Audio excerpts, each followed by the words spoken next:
Good morning and welcome to the ODPP Café. My name is Anita Onuko. I'm your host for the show. The show is brought to you by the Office of the Director of Public Prosecution, and we're live on Facebook at the Office of the Director of Public Prosecutions Kenya.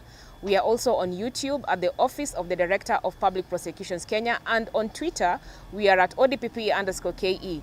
We welcome you to engage with us. We welcome you to comment on our show today and let us know where you're watching from. You can ask a question, you can seek help, and we'll definitely be here to assist. So we are still on the Mombasa conference, the 4th regional conference that was hosted by IAP, International Association of Prosecutors, and EAP, East African Association of Prosecutors. So the conference was about transnational organized and emerging crimes. And last week you gave you a highlight of the panel discussions that took place during the conference. So this week we continue with the conference and we want to talk about human trafficking. I had some time to talk about human trafficking with an expert from the UNODC.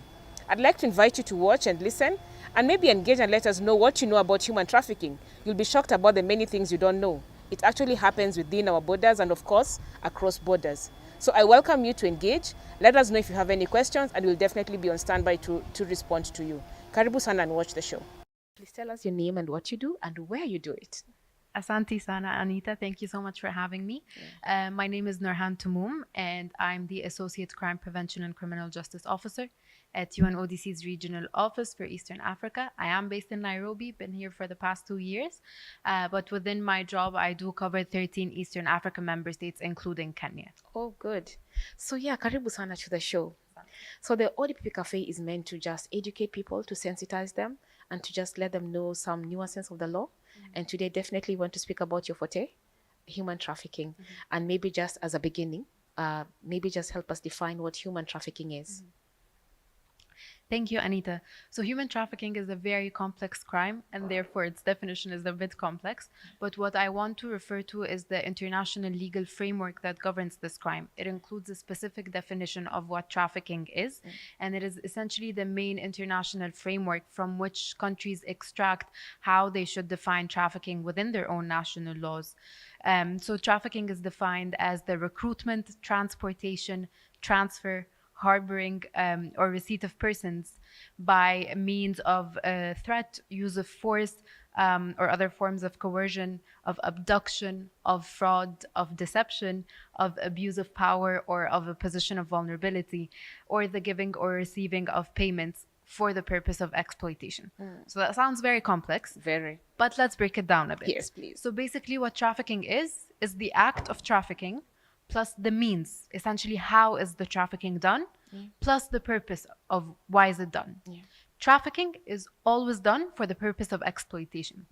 So these traffickers, what they want to do is, let's say, receive some money or receive income by exploiting individuals or by exploiting marginalized or vulnerable communities. So break it down into trafficking. What is the definition? It is the act plus the means plus the purpose.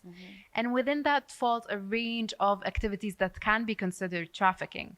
So the act can be the recruitment of someone, the means through deception for the purpose of sexual exploitation. So let's say I recruit you, Anita, through Instagram or some sort of a platform. I deceive you, and that's the means, the deception aspect. I deceive you and tell you, well, you can come to X country. I will give you a work contract. You will be getting X amount of salary, and I deceive you into thinking that you're actually coming to work as depending on your area of expertise in this specific field. And then what ends up happening is that I exploit you. Okay? So act plus means plus purpose. And purpose is always exploitation. So when you think of trafficking, always link it back to exploitation. And that's, I think, what I want to come up with. So there's a range of actions that are considered trafficking, range of methods that traffickers use to deceive you or to exploit you. And almost always it is exploitation. Within exploitation, it can be sexual exploitation, it can be forced labor, it can be, there are ranges of types of exploitation. And the international legal framework the UN Convention Against Transnational Organized Crime and its supplementing trafficking protocol includes the specific definition. And however, there is no specific definition on exploitation. And you wonder why. Like, how can you define exploitation? Or why is the international legal framework not having this definition?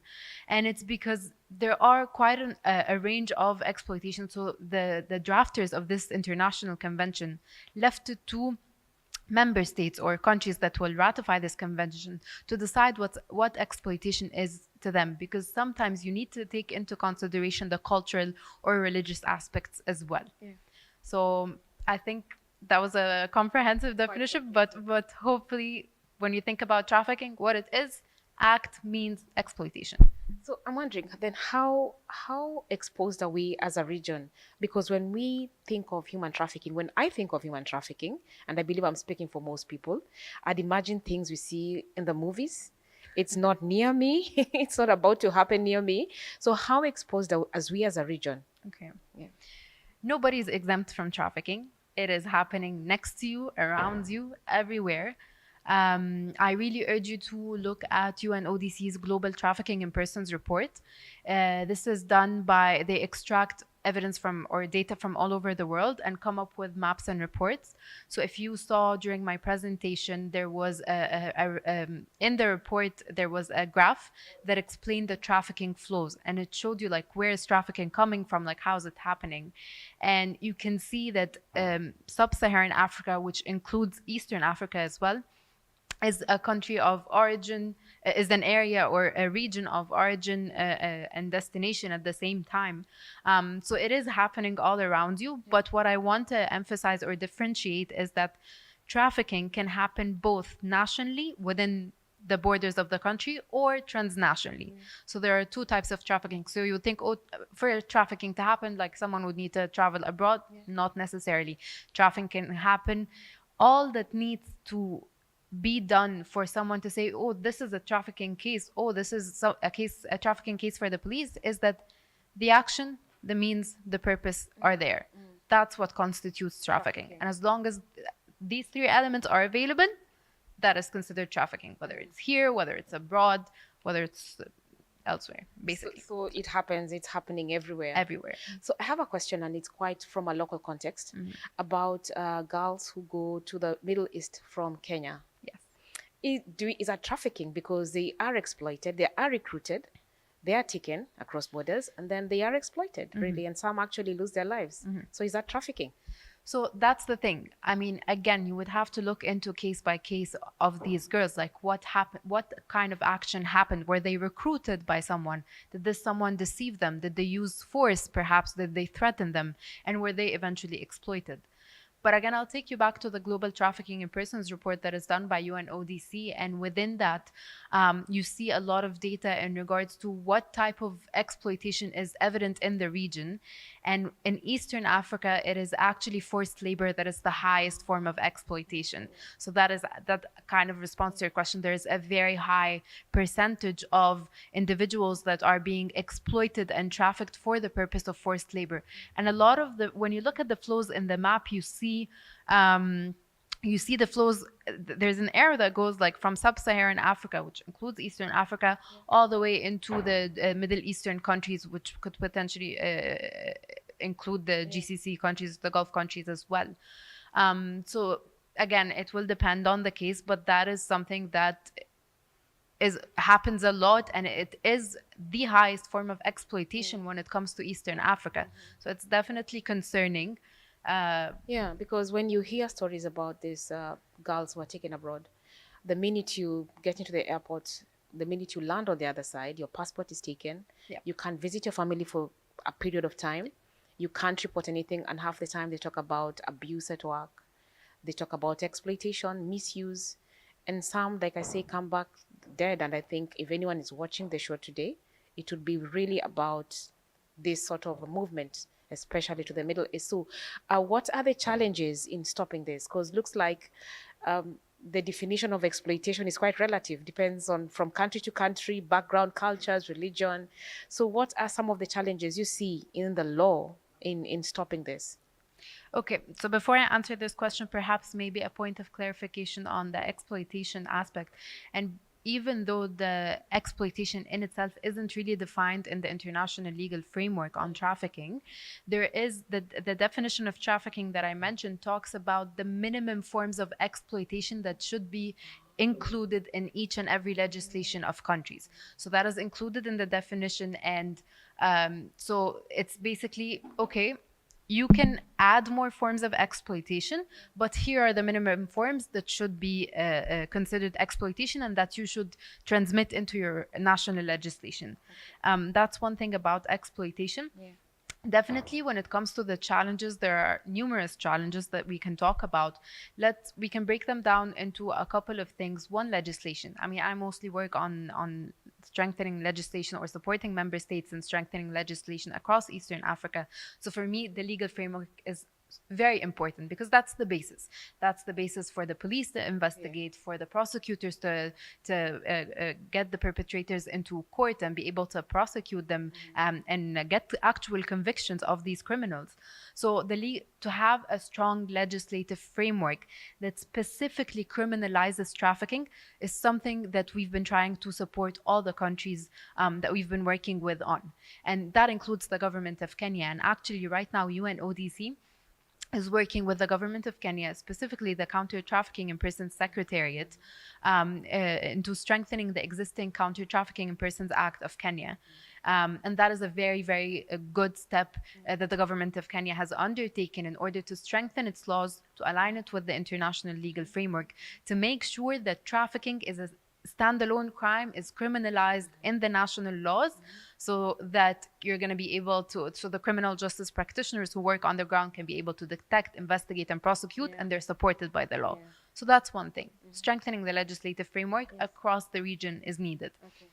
Some countries in Eastern Africa don't have a specific legislation on trafficking, and that's really, really important as well. We have it, yeah. Yes, you do. The Counter-Trafficking in Persons Act. That's very important. All right, awesome, yeah.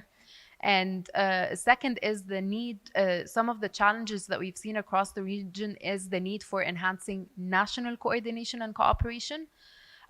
So like I mentioned in my presentation, I don't know if you've heard, but some of the counterparts or the criminal justice practitioners that work on the ground on trafficking cases, they don't talk to each other. So you see immigration receive a girl that they see that could potentially be a victim. She's showing some weird signs, perhaps signs of physical abuse, perhaps she's scared, her passport is not with her. So they suspect that something is going on. And then you have the police that are actually doing the investigations, and then the case and all the evidence goes for prosecution, if so. And these counterparts sometimes don't talk to each other. And we facilitate these scenario-based simulation exercises, basically. We gather all the criminal justice practitioners in one country, and we have them simulate a trafficking scenario. So fake scenario, and they work on it together. And you could see from the outcomes, and this was across several countries in Eastern Africa, you could see that they were like, well, we need to have more of these conversations. We need to have someone that coordinates the action on trafficking and so on. So definitely enhancing national coordination. I think the most important point that I want to emphasize, and that was also my presentation during the conference, is enhancing regional coordination. Yes. Of course, enhancing international cooperation is essential, but my main focus today and during my presentation was to say, well, all of these countries that are gathered here and the representatives from the different Office of Director of Public Prosecutions across the Middle East and Eastern Africa and so on, they need to work together to be able to actually work on trafficking cases. So, for example, I mean, trafficking is a subset of organized crime. We've seen how transnational organized crime, super complex, involves money laundering. There's connections with different crimes, basically. So what really needs to happen is that these people need to gather together. So we do a regional mechanism like this, and they have a sub-thematic working group on trafficking in persons. So they gather, conference just like this, they gather together, they have connections with each other, and they discuss actual cases. So I'm Norhan, I come from Kenya, and I'm a prosecutor, and I have an X case which I don't know what to do with it. I'm missing a lot of information. The victim potentially could have come from Ethiopia, from Somalia. I need information from the counterparts there. I don't know where to go. What do you guys think? Have you guys faced these challenges before? And just talking to each other and building this connection is essential. I mean, we had two things. One, we just launched a regional legislative assessment document, a report that analyzes gaps in legislation across Eastern Africa. Yeah. And we had a launch event in Kenya, and all the permanent missions in Nairobi were represented across the 13 Eastern Africa member states. And a representative from the government of Kenya as well was there. And the one recommendation that they actually emphasize and challenge is that we need to coordinate and work together. Let's work together on the investigations. Let's work together on the prosecutions. Let's help out each other. I mean, the criminals, the traffickers, they're part of larger organized criminal groups. They operate super smartly across the borders. You're not going to be able to catch them if you work within Kenya on your own. You have to be very smart, and you have to work with your neighbors as well. Gather information, push for intelligence. So that's the really most important challenge here, enhancing regional coordination. Super important. And then you can build off of existing platforms such as the East African Association of Prosecutors. You build off, like you already have a platform where prosecutors from across are gathering. So have them talk to each other, work with each other on actual cases, on intelligence, have connections with each other. That's how you can actually detect trafficking cases, and that's how they can actually prosecute the perpetrators of this crime. That's how you can catch these people if you're working across borders, not just within your own border. I feel like I have so many questions, but with our 10 minutes is so brief. Is there political goodwill in this crime, this sorting out this crime in this region? I mean, obviously politics is a big issue in relation to that, but something I also mentioned in my presentation is that the UN Convention Against Transnational Organized Crime and its supplementing protocol on trafficking, they're one of the most widely ratified UN conventions globally, almost universal adherence. And it's because everyone, like all the countries that ratified, they realized like the negative impact that organized crime, including trafficking, has on their countries' economies, peace, security, human rights. Like trafficking really affect, like these perpetrators, they're looking to make profit. They're looking to benefit from the country's economy. So it negatively impacts each and every member state. And that is why you see, like, I would say, yes, there's political will, and that's obvious from the number of ratifications that are on these on the UNTOC convention and supplementing protocol. And it's fascinating to see that everyone agrees, like, trafficking is devastating, and we need to find a way to prevent and suppress it correctly. Okay, so because this show is about people like me who are not lawyers, and of course informed and educated by you, people who are lawyers. So how, just break it down a bit as we wind up. How will I know I am witnessing a possible human traffic? Because it's not obvious, right? How do I know I'm witnessing a human trafficking crime going on? How do I just pick it out from right under my eyes? Or how do I also just, how do these young girls, how do they detect they're about to get into a trap? What are those telltale signs that should make you run or scream? You know, just break it down for us simply. Okay, break it down for you. So now we're talking more about awareness raising, and that's a very important aspect. I mean, we work with government counterparts across the Eastern Africa region, and we've seen a lot of work being done on the awareness raising side, whether with UNODC support as well. And what's important is that you educate the public on indicators of trafficking. So we've done that in many countries, and we've actually worked with also immigration and criminal justice practitioners across the region for them as well to detect. Because if I'm coming into the airport and I'm a potential victim, how would you know as an immigration officer that I could be a potential victim? You look for certain signs. Signs of physical abuse. This person doesn't have the passport, someone is giving her the passport. Signs that she's distraught, she's very tense, something is going on, you feel like she's being watched, she's looking all around her. there are a number of signs. You as well. Could be someone, if we're talking, let's say, on forced labor, a person, an individual living with their employer. That strikes us a bit odd as well. There are certain indicators, and I do urge you to go on the UNODC website as well. And if you just Google UNODC in trafficking indicators, you literally get a brochure, which I should have brought to you. A brochure literally of signs and indicators of trafficking. These are things that should just alert you. I'm seeing a tricky situation. Maybe I should report it to someone who understands. So that's on the awareness raising sign. That's what's very important to know. You just need to understand or see like something is off and know what to do next. We already work on this with the government, where by trying to have this kind of list of indicators, have the criminal justice practitioners or the frontline officers that are faced with these type of scenarios familiar with these indicators, so that once they see a trigger, they're like, okay, this is what I need to do. I need to report it to, I need to call the police. I need to do this. And then I need to prevent this person from departing to the next airport or from taking the next flight. Exactly.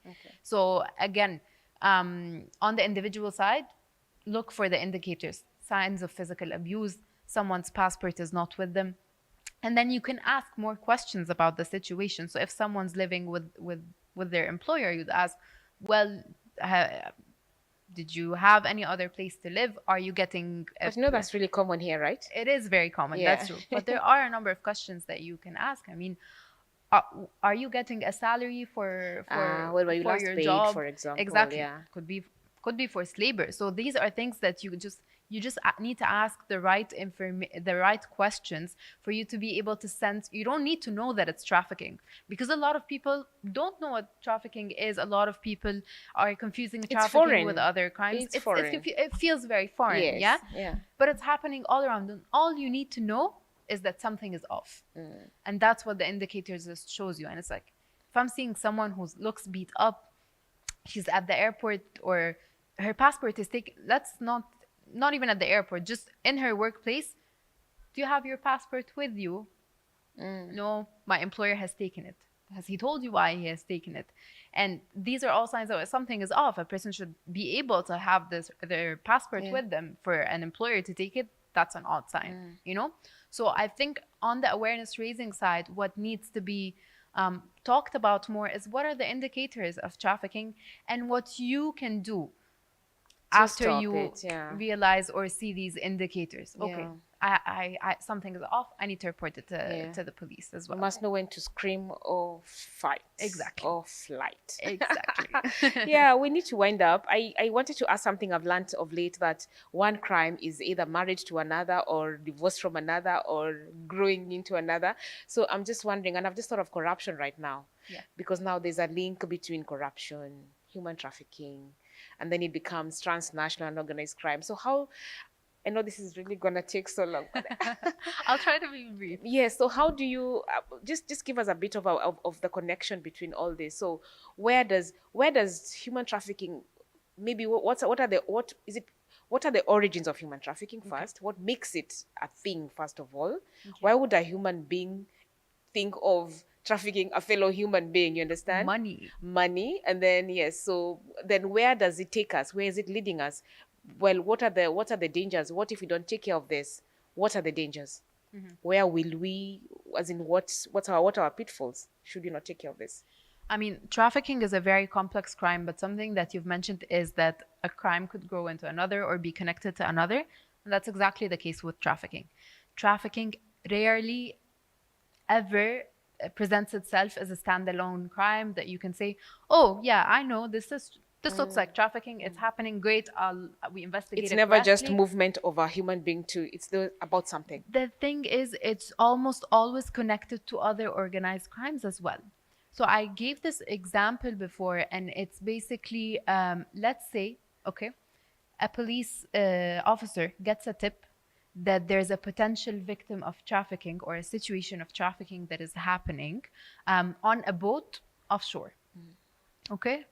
So the police go, based on this tip, they search the boat, they find the potential victim, but they also find drugs. And then once they start doing their investigations, they could trace the money, and they find that there's money laundering. Yeah. So trafficking rarely happens on its own. The traffickers themselves, they are motivated by the profit. That is they exploit the individuals to make profit. Okay. However, it's how can I say this? A lot of times, because we were talking about transnational organized crime, a lot of times these traffickers are part of larger organized criminal groups. And trafficking could be one stream of operation. They could be doing tons of other things. And I'll give an example. And there's something that's on the rise, that's been on the rise, but not necessarily studied or researched deep enough till now. It's the nexus or the connection between terrorism and trafficking. So we've seen a lot of times that with ISIS, for example, like trafficking, terrorist groups, use trafficking to increase their operations or to further the terrorist operations that they're doing. So what they do is that they recruit child soldiers and traffic them. They sexually exploit females for forced marriages. Why? To increase and push for their terrorist operations. So you see how trafficking is almost always connected to other crimes. And that's why you're not going to be able to tackle trafficking or properly address it if you are separating it from other crimes and looking at it as a textbook crime of, here are the elements and I'm easily prosecuted. Not going to be the case. You're going to find millions of connections to other crimes. And what you need to do is look more on a broader scale and look into cooperating with the neighboring countries who might help find information and evidence on that. Okay. I want to come to an end of course, this discussion, and I wish you could continue, but I'd like to invite you next time. Sure, I'd love to. We'll have an ODPP prosecutor to just come and also just give us, bring it home and tell us about the legal framework in Kenya. And also just show us where we are exposed as a country. And of course, I have learned something. And of course, you continue learning, yes. I'm about to ask you what's human trafficking in Kiswahili. Then I know both of us will. That's a tough one. Yes, that's your assignment. I know the simple words. Yeah. Karibu sana, asante, mambo. But human trafficking, actually, that will be the next thing I will learn. I will go back to my dictionary now. And and look for, I also don't know what human trafficking is in Kiswahili. Maybe Mike will help us. But anyway, thank you so much. Thank you so much. I know it's been rushed, but we are going to have another discussion on this. Thank you so much for having me. It's a pleasure to be with you, Anita. All right. Thank you. Thank you so much, guys. And I hope you followed the conversation. You can ask your questions. Let's engage. Let's get to understand what human trafficking is. Clearly, it's not in the movies. It's not far away. It's not foreign. It is also here at home. And we've seen it. We've heard it. And of course, you're saying here that you need to know when to fight, flight, or scream so that to just stop this human trafficking thing. Also that it's just not a standalone crime, it is connected to a lot more. Don't ignore it because somebody may be trafficked to go do other things that are worse than just being taken across the borders or even within the country, as you've learned. So thank you so much. Karibu sana again to the ODPP Cafe once again. And we are glad that you are with us. Have a blessed day ahead. Thank you. So by now you must know that transnational organized and emerging crimes manifest in different forms. There's human trafficking, there's money laundering, there's illegal wildlife trade. But now increasingly because of advancements in technology, there are crimes that take place in the cyberspace. So in the next session, I had a discussion with a cyber law expert. And I'd like you to listen to her and just engage with what happens in the cyberspace and how exposed we are. Of course, with opportunities comes some exposure, some level of exposure. And it is time as a continent and as a region, we get to understand what the law says about the cyberspace. So karibu sana once again and listen to the expert. Karibu sana Mutheu, please introduce yourself and tell us what you do. Thank you, Anita. My name is Mutheu Khimulu, and I am a cybersecurity, counterterrorism, and crisis management lawyer. So cybersecurity law is a relatively brand new area of law. Yeah. Most laws have existed for hundreds of years. Yes. But cybersecurity is law playing catch up to technology. So on the global stage, we're currently very few formally trained cyber lawyers. And this is a script we need to change as we all embrace digital transformation, and the fourth industrial revolution is amongst us right now. Okay. So cybersecurity is an emerging field. Yes. So at what point do we put it under emerging crimes? So maybe that means why did you come for this conference? Well, cybersecurity itself is not emerging. It's been there. The technology side of it has been there. What is emerging is cybersecurity law, because what we had felt as lawyers was that our traditional laws, which have been there for hundreds of years, will apply in cyberspace. But we're now beginning to realize what I call the wild, wild space does not conform to traditional laws. So now that's why we have cybersecurity coming to try and regulate this new fifth domain. So it's a new area of law, but the crimes have been there. So what is so new about cyberspace? Why is it dark? Because you hear people calling it the dark web, dark. Yeah. So why is it dark? Why should we care about it now? One, when we don't know something, the unknown is always dark and scary. Yeah. And that's cyberspace. It's unknown. It's you can hide in plain sight and nobody will see you. So one of the challenges we have in cybersecurity law as lawyers is attribution, which is actually trying to peg down a crime in cyberspace to a criminal. For example, if I came and I stole your phone, there's a high probability you can trace it to me. In cyberspace, being able to trace things in cyberspace is very problematic. It's now becoming more possible. Attribution is not as challenging as it used to be, but it's still very, very challenging. And it's not something you can do alone. It needs, which is why in this conference you heard a lot of people talking about international cooperation, because cyberspace has no sovereign borders. However, the infrastructure, the support cyberspace, for example, the satellites, the telecommunication masts, are located within sovereign borders. But the cyberspace itself has no, it's borderless. So it's a borderless crime. Somebody sitting on a beach halfway across the world, so long as you have access to a keypad and the internet, can commit a crime to us sitting right here. So that's why we need that international cooperation. So when we talk about Kenya, when you talk about cybersecurity first, it is foreign. Those are things you watch in movies. Oh no. You know, we just see numbers, things changing, criminals exchanging flash disks, or someone getting killed over flash disks. But then, are we also in the same? Oh yes. Oh yes. In fact, COVID accelerated digital transformation in Africa, around the world. But what happened is that it was very good to enhance digital transformation. You know, people now are remote working, you're using all these Zoom calls and things for meetings. However, the infrastructure and the awareness on how to use them safely did not have time to be shared. So what happened with the COVID, we had the health pandemic, we've also had a financial pandemic, an economic pandemic, but we've also had a cyber pandemic as a result of COVID. Because the cyber criminals, when everybody went online, this is now fresh meat, so to speak, you know. It's good stomping grounds for them to come and attack. And they turn their focus to Africa.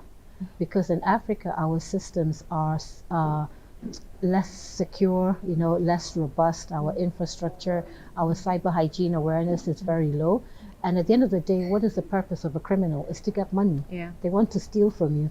So why go where it's slightly more complicated when I can get the same money where it's easier ground, so to speak? So they turn their attention to Africa. And Kenya and South Africa had the top 2 highest cyber attacks on the continent. Kenya? Yes.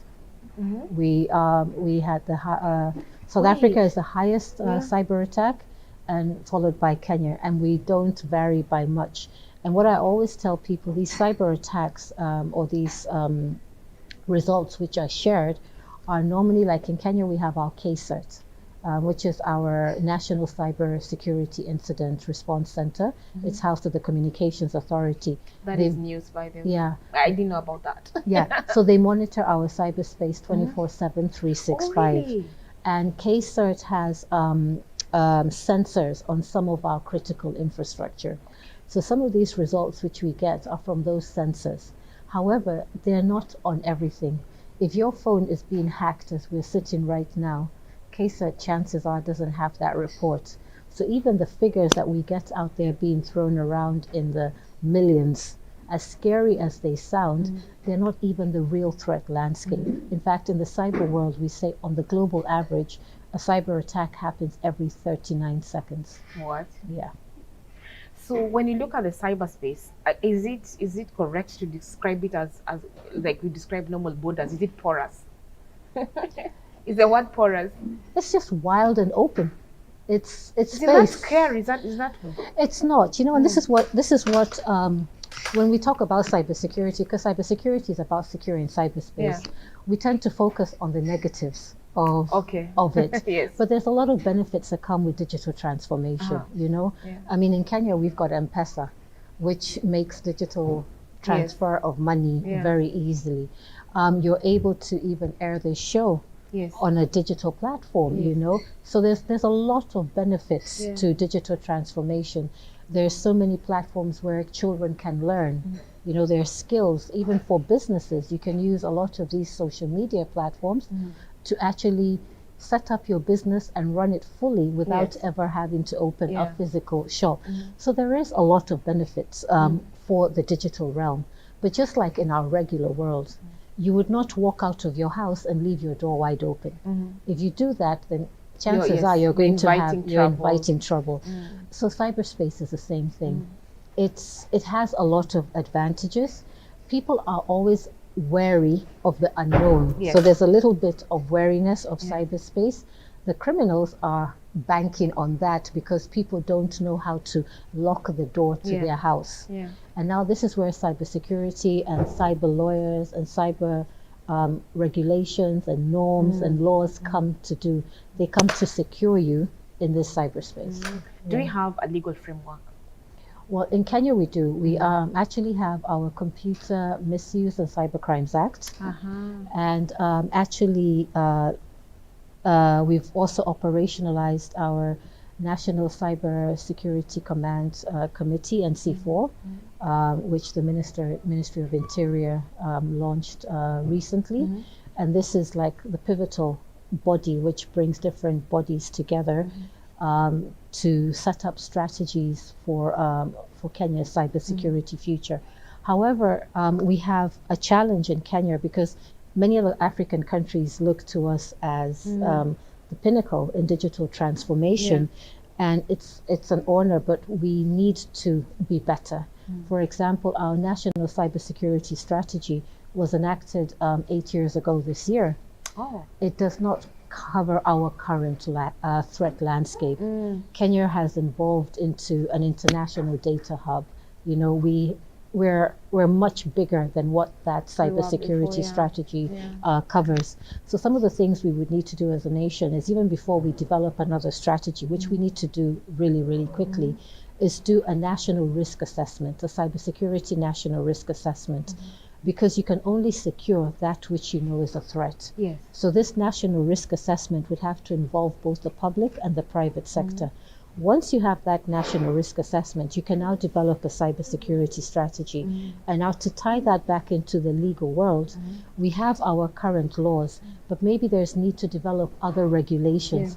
Once we have that strategy and we see what risks they are, then now the lawyers, you know, the legal practitioners can start developing the laws and regulations to secure whatever loopholes we have out there. You've said something quite interesting, threat landscape. What is a threat landscape? When you look at in the same context as cybersecurity, what's a threat landscape? It's basically all of us here. We're all targets to cyber criminals. So a threat landscape is basically where is an attack most likely to happen. And normally what you do when you're assessing your threat landscape, you start with your most critical infrastructure. Things that if they were brought down would be a devastation to our nation. For example, I use this example, we all rely on mobile money platforms. If something like M-Pesa was brought down, that is essentially almost an act of war against Kenya. Yeah. You know, so there's some... Look at that, life has changed. It has. From just military, yes. you know, from armies. And in fact, I always say the new soldier is not the one carrying the guns or with the codes to the nuclear codes, whatever. It's actually anybody with access to a gadget and internet. That's it. That's it. And now that's why that threat landscape is so scary, because before you would see the enemy come in with their guns and then you want their to whatever, and you're ready to attack them. Now these cyber criminals, and that's what makes cyberspace scary to people, is because they lurk in the darkness. You don't know. It could be somebody sitting across the room. It could be somebody sitting on an island or in a room somewhere in else. Alaska. Yeah, somewhere. So long as they have a keypad, the requisite skill sets, and the internet, they can launch an attack. And this is now where even it goes into cyber warfare. You know, countries no longer need to go and attack each other with guns and bullets. They just need to go to the dark space. Yes, you know, bring down your critical infrastructure, bring down your electricity grid, bring down your hospital grids. Did they tell you those things in the movies? The movies are now real life. Anything you have heard, you watched in the movies, they're not real life. It's either happened or is happening. Or there's a plan somewhere. There's a plan somewhere for it to happen. So you talked about attribution, yeah, and that was new for me. I didn't even imagine that it could be an issue. Yeah. But then what again are the other challenges in cybersecurity? Okay, attribution has been a challenge because of being able to identify who is behind these codes. And for example, let's go into cryptocurrencies. Many people believe blockchain, which is what cryptocurrencies like Bitcoin are based off, are totally anonymous, that you cannot be traced if you do these transactions. And that's actually how they market those platforms. The truth is you can't trace the different blocks. There have been algorithms that have been developed which are able to trace and identify, you know, unusual, like for example, if you don't have a lot of assets in the real world, but suddenly your crypto accounts are very, you know, certain account IP addresses suddenly have a lot of crypto going into them. If you're in the AML and anti-money laundering or combating the financing of terrorism world, those are the kind of things you start looking at. Why has so much gone into this particular account? Because that would be like a red flag. There might be something not quite right happening. So there is technology out there. It's expensive.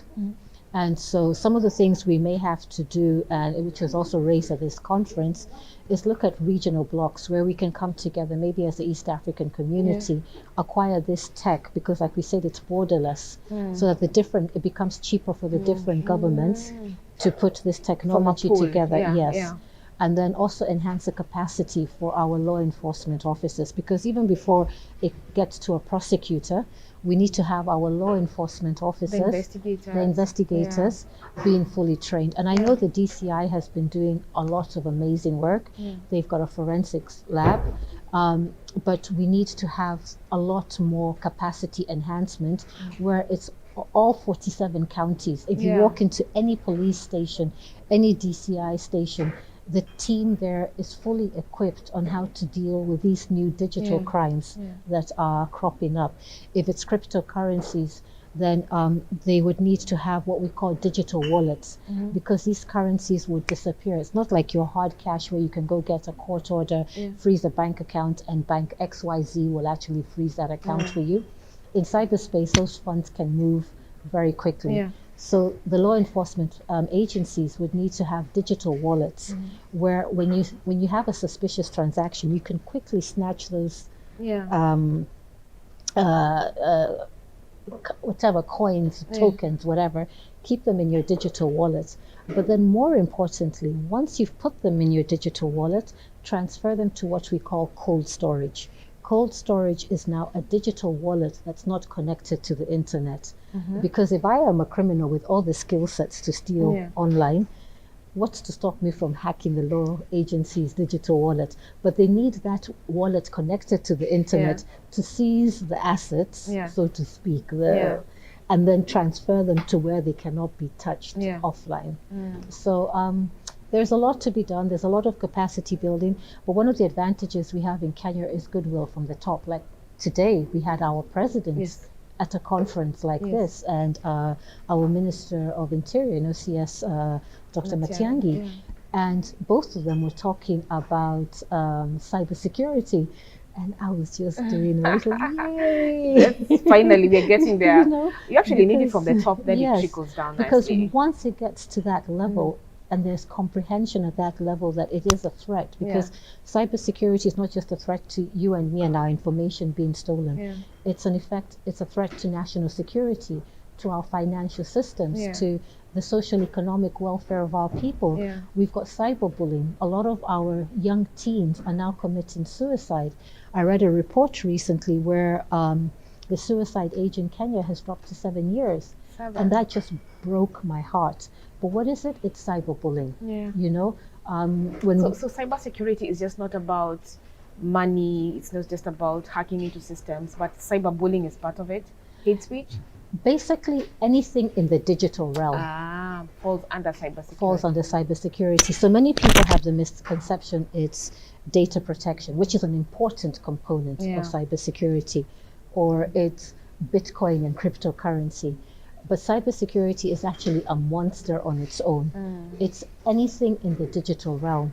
It's about securing cyberspace, hence cyber security. I've had the DPP and most of when it comes to hate speech especially, there's a challenge about collecting evidence. And I don't know what is being done about that, because when I heard that for evidence to meet the threshold, is it? They must get the cameraman. They must do a lot of small things that make it very difficult to prosecute people because of cyber crimes. So is there plans? Is there a legal framework that should be able to take care of this? Because I think it frustrates us, even citizens, when we say tumeiona kwa TV, tumeisikia kwa radio, why are you saying you have no evidence? Okay, now this is where the capacity enhancement for the law enforcement officers. Because also don't forget, as lawyers, evidence has to be collected in a certain way. If it's not collected in a certain way, it's not admissible in court. And actually, one of the things we now need to do is to work with the different agencies and sit down and see, is our Evidence Act compliant with the new nuances of cybersecurity? You want to change everything. Well, it's not to change, it's to make it compliant, because there's some things which apply. Like, for example, in Kenya, we have a challenge. There's the beneficial ownership regulations were issued, where if you're a beneficial owner of something, they've got a register where they have all your information. It's not open to the public.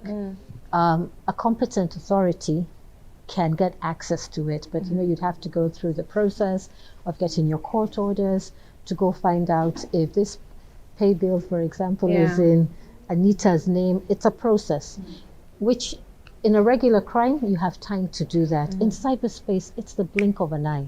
These things are moving so fast. So when we have a regulation like that, where it's you've got to either be a competent authority or get a court order, it may slow down your chance of getting the right evidence. So that's why there's need to have conversations on how can we go about that. And maybe one option would be to create what I refer to as a Cybersecurity Information Sharing Act, where for matter cybersecurity, without disrupting the rest of the legal system, we have special rules where in cyberspace, the traditional evidence rules collection, which maybe don't apply in cyberspace, for this particular scenario, you're allowed to do it.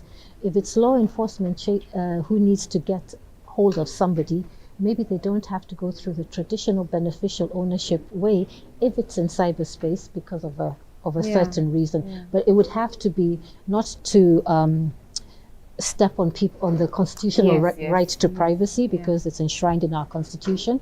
We would have to set out the scenarios, and those scenarios would include national interest scenarios, like terrorism or things that are going to really adversely affect our economy or the social welfare of our people. We're going into an election season. Yeah. What if somebody posted something? We have things called deep fakes, Yes. where you can manipulate certain politicians to be saying certain things, and it's not What's actually a deep them.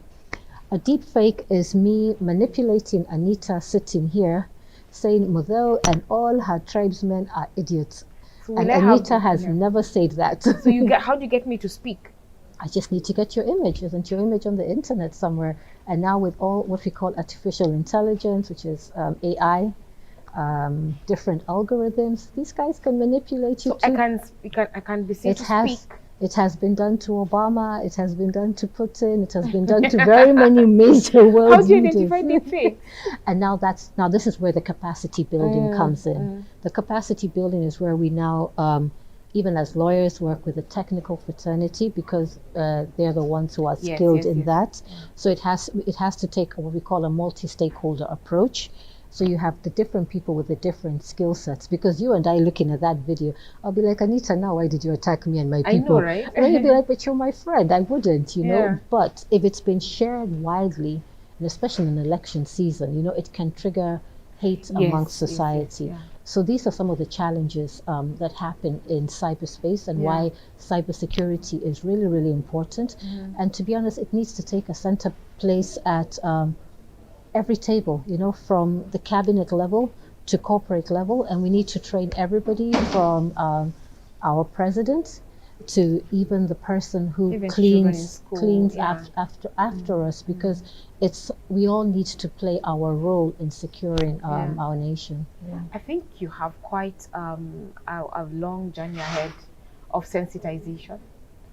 Other people like me, who just think cybersecurity is about passwords, and but now when you open it up like that, it makes quite a lot of sense in the urgency and importance of us discussing it even now under this theme of transnational and organized crimes. It just shows how we are exposed and how we need to secure our unseen borders. Is it our but platforms like what you've offered me today is fantastic, because this is how it begins. I always say a journey of 1,000 miles begins with one step. So, you know, we start like this, and somebody else will hear the story and share it with their friends. But indeed, we need to do a lot of capacity building, not just in Kenya, on the continent, and actually on the global stage. Very interesting. So what's the future? The future is very bright. The future is digital. So the future is women, then it's digital? Yeah, the future is women. But I'm a boy mom, so I've also got to be careful. The future is humankind. Okay. Let's start that way. Yeah, the future is humankind, but the future is digital. We're actually in what we call the fourth industrial revolution, which is all about digital transformation. So it's either you adapt to the new wave, or you're going to be left behind. Yes, I'm just wondering, now that you say that about adapt or shape in or shape out, are we trying to say that crypto, Bitcoin and all those things are bad? Well, from a regulatory perspective, I'm a former central banker, so I have a regulatory perspective. The challenge with cryptocurrencies is that they're unsecured. So which is why you find central banks, like even our central bank in 2015, issued a public notice. In 2015? 2015, advising the public against the using of cryptocurrency because of the dangers they pose. You see, the central bank has two main roles in the nation. They have many of the roles they play, but their principal roles is to ensure financial stability in our economy and to secure the depositor. So, for example, if God forbid, a bank is to collapse today, we have the Deposit Protection Fund team who are able to secure the assets of the bank, and eventually you will get some money coming back to you from your account.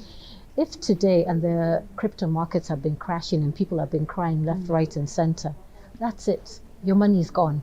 There's no security. Today we had a skit with some lovely young kids from Mombasa who are part of a program. From Swahili Port. Yeah, Swahili Port, you know, which is a fantastic initiative by the ODPP's office. And they were talking about the young schoolboy who went and invested his school fees into Bitcoins or cryptocurrency, and he lost it all. How is he going to go back and tell his parents? Now you see, if it was a bank, it would be secured. Your deposits are secured to an extent. So the reasons why you'll find cryptocurrencies are being discouraged by governments and by banks, it's because they're an insecure way. Once your money is gone, it's gone. Like I said, attribution in cyberspace is still a bane. We're getting better at it, but it's still very problematic. All right. I wish you could talk some more. I still have questions, but we need to get going. Yes, I thank you so much. But I have to invite you for the 1 hour show. That's fine. We talk about it at length and just break it down for us. But at least for today, you've learned something. Thank you so much for having me. Yeah, this is a lovely initiative, and I love what you're doing. Thank you. Yes, thank you so much. Okay. All right. So thank you, everyone. That's been a discussion, a brief one on cybersecurity. And there's so much about it, as you've heard. There's the password that you know about, the passwords. And then there's, of course, the money bit, the crypto, the bitcoins, and, of course, cyberbullying, which has become a thing even in Kenya, and all those things you see about hate speech and all that. So there's still work to be done in this space. But I think what Mutheu is saying is that we need to open up our minds to learn about what you need to know about how to protect ourselves in the cyberspace, because it's borderless. So anybody, anywhere can just walk into your space, and you need to know what to do about it or protect yourself. So once again, I want to thank you. This is again a series on transnational and organized crime. And let's just catch up next time to see what else there is to talk about. There's so much about emerging crimes that it's quite an interesting discussion that we shall be having going forward. So there you go. Those are the highlights we had for you from the conference that we had in Mombasa. We've shown you what took place with the panel discussions. I've had a few discussions with a few people, a few experts, and I hope you've learned something. There's so much more to learn about transnational and organized crime. But what came out clear was the need for interagency, regional, and international cooperation to be able to curb this crime. So as criminals get smart, the law and the criminal justice system also ought to get smarter so that we don't play catch up with them. So thank you once again for engaging with us. Thank you for your comments. Thank you for watching, and thank you for taking the time to be with us. I want to wish you a very nice weekend and a good week ahead. So next week, we shall have a different topic away from the 4th Regional Conference, and I'll definitely update you on our social media platforms about the topic. Karibu once again, and God bless. Thank you so much.